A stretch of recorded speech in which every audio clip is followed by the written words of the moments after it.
Hello and welcome to another fun-filled edition of Adam's Music Box, where today it's all about Benny King.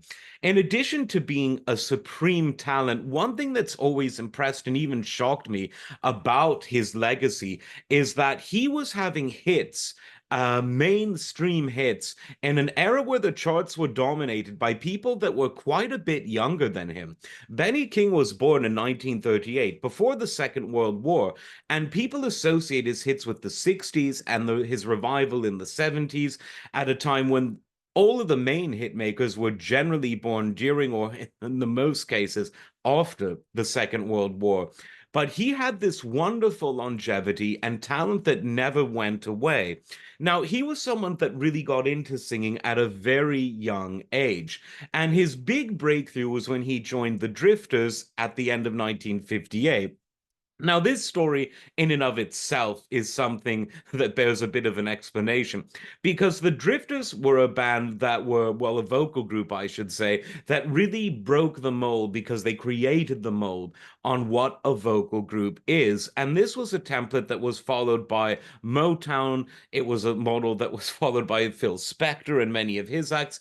They really were legendary in that they really set the standard for what it meant being a vocal group, but not all that glittered was gold. While the music created by the Drifters was sensational, the name was owned by the group's manager, George Treadwell. And he, while being a savvy businessman, was also rather merciless. And it was at the end of the 50s, 58 into 59, that he fired all of the original members and brought in a new group of vocalists who would retain the name, the Drifters, for him. Now, some of the purists thought, well, this is sort of a step too far, but when they heard some of the music, they thought, oh, it's okay, because the music by the Benny King fronted Drifters had some of the most legendary songs of all time that have been covered by so many people. There was Save the Lost Dance for Me, This Magic Moment, There Goes My Baby, stuff that was huge, not only for the Drifters, but for so many other artists. Things like Jay and the Americans, who covered many of these Drifter songs and made a career out of it just a few short years after the Drifters' original. In 1960, though, Benny King set out on his own, and we all know the song Spanish Harlem. Herb Alpert's done an instrumental version, everyone has sung it, but the first person to sing it was Benny King, and his version, certainly for vocals, is still, frankly, the best. And it was the following year in 1961 where he not only co-wrote but performed one of the songs that is frankly one of the most legendary songs of all time.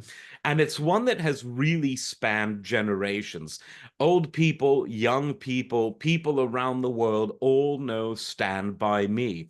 It's an addictive song. It's the song that everyone wants to sing along to, and everyone can, because its beauty is in its simplicity. And yet the delivery of Benny King can never be topped. And even though he wasn't that much of a songwriter in terms of being prolific at songwriting, he was certainly prolific in terms of his vocal output. That one song will really last forever. And from there, he went from strength to strength. He never had a hit as big as that, but he had Amor, Seven Letters, Young Boy Blues, That's When It Hurts. But it was what happened to him in the mid 70s that I think really, really solidifies his legacy.